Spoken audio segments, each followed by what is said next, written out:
picture? I observed that the children are playing the ball.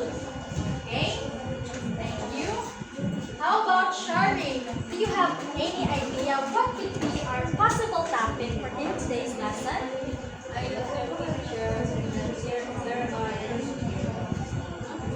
children Yes. Do you have any idea that could be possible Dalawa sila topic? teacher. Possible topic.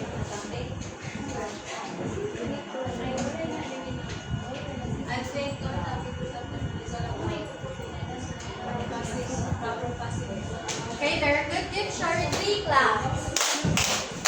Okay.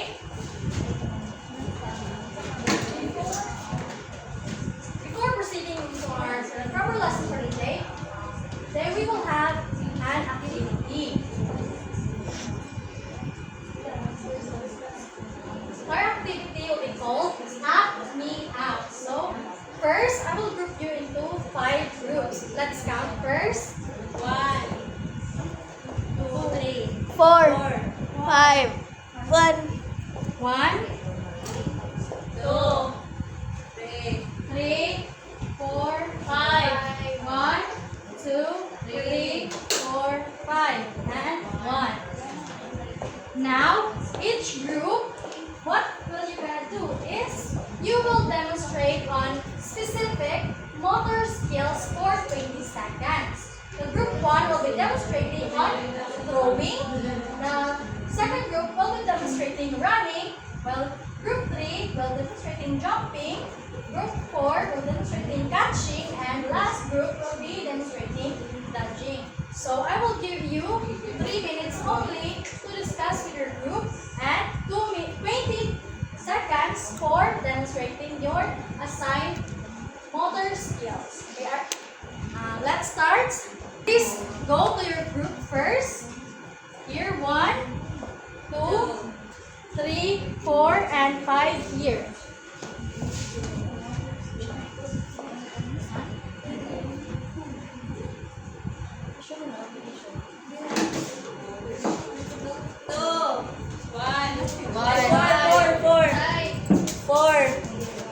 Okay?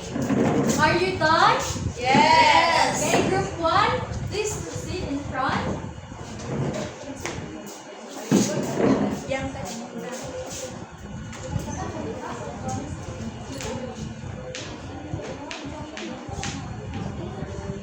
Good afternoon to each and everyone. We will be demonstrating drawing.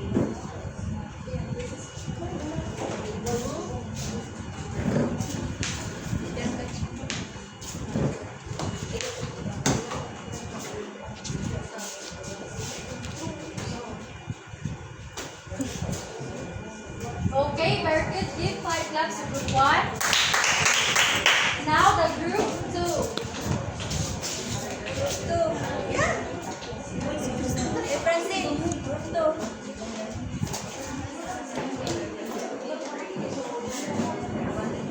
Good afternoon, everyone.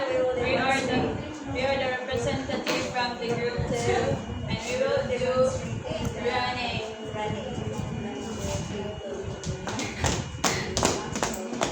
Okay, give the group 2 5 claps.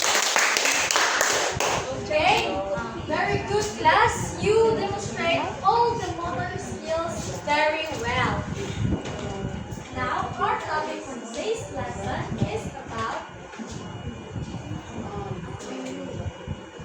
about the target game, specifically the batuhang bola. Now, let's read first the objectives. Identify the different motor skills and safety rules of batuhang bola. Execute the fundamental motor skills while participating in a modified version of the game, and appreciate the importance of coordination and fair play in maintaining a healthy lifestyle and showing positive attitude during the activity. Okay. Batuhang bola is a children game which is naturally they love to play, and one of the most common games is the batuhang bola, or in English, dodgeball. Batuhang bola is the Filipino version of dodgeball. So in English, foreign country, ilang tawag is dodgeball. Pero dito sa Pilipinas, itong tawag is batuhang bola. It really makes children active because it involves throwing, running, and jumping, hopping, catching, and dodging, which kids really love. So, must be done skillfully to have more fun this time. So, dapat anak juga ani para ma-enjoy ka sa pagbuwa ani na. What's new? So, dodgeball or batuhang bola is a game in which players on two teams try to throw balls at each other while avoiding being hit. Dodgeball originated in Africa.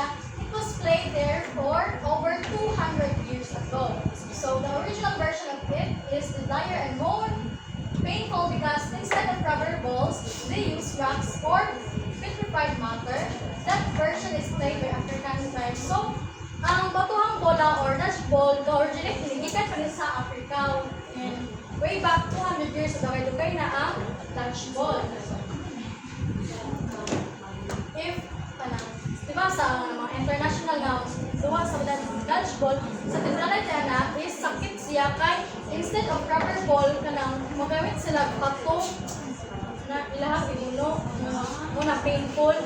Pero sa una na to, parang kailangan na isa na o rubber ball. These are the safety precautions for playing batuhang bola. First, establish medical readiness. So, dapat before ta mo play on dodgeball, dapat naka-ready na ang mga emergency kit para if na ay mga sapit, mga sama, dali na ito ma-actionan ang Second is proper clothing. So, avoid clothing that is too tight or not restrict movement. So, dapat direkta mo suot og mga piit para hindi kadagan na to. Dali na kayo makalikay, ang dagan kayo magpiit, murag tuan. Dili ka comfortable. And for women, wear an exercise bra or support ka na rubbers. Ay, isa pa nga. Kana pang sports bitaw. Na para dali na kayo ka ma-flexible yung lawas, dili with dry na t-shirt. Yes. So, these are skills, motor skills needed in the game. First is throwing. Mag-throw. Muna first skills. Mao ka mag-throw. Mao ka mo target sa kalaban para maikot mo sa bola.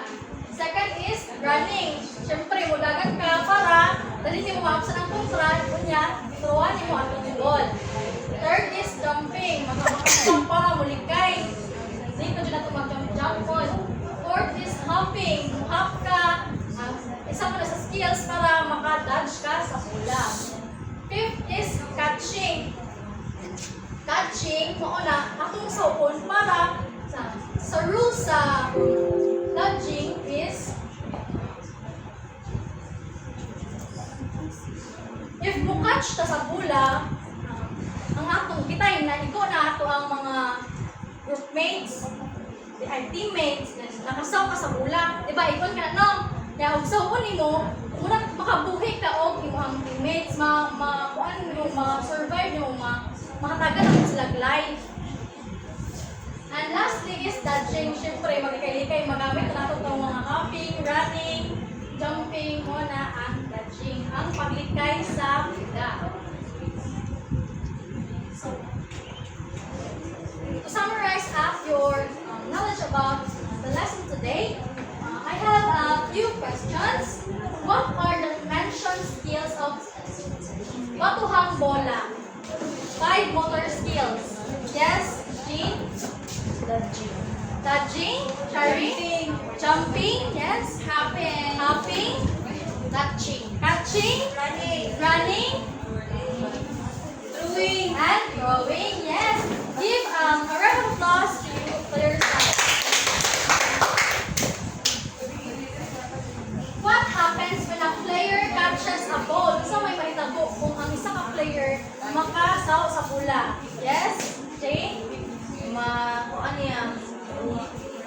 Ma-revive niya ang naigo na nga teammate. Makalive at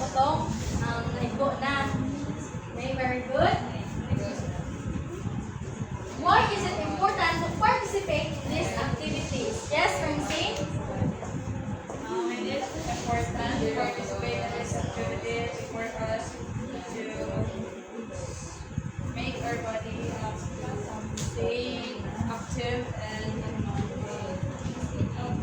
Yes, because we can also enjoy the game and make our body physically fit and active. Okay, let's have 3 claps for Jane and Francine. Now let's have another activity. I will group you into 2 groups. First group here and 2 groups here. What we are gonna do is we will play the patuhang bola or dodgeball. So please read the mechanics. play patuhang bola. You must first gather 2 teams and get a ball. Players play in front of the end line. Each team must have a space behind it. When the player is out, they go and play behind the other team. In order to get back in, they have to hit an opponent. The first team should stand in the middle of the court, while the second team should be divided into 2 and should stand at both sides of the first team. The second team should hit the first team, and the second team should hit a player in the first team. The player is out. If that player catches a ball, this team will gain a life and can be used to revive another player or be used to continue to play on a Ball hits him or her. The team will win if it hit all the players and none of the players are left. Okay, are you ready to perform the game? Yes! Okay. Can we play it outside, teacher? Yes, okay. We will play it outside. Okay. Now that we are done, can you get 1 sheet of paper for our quiz? Done. Done. Okay. Now for your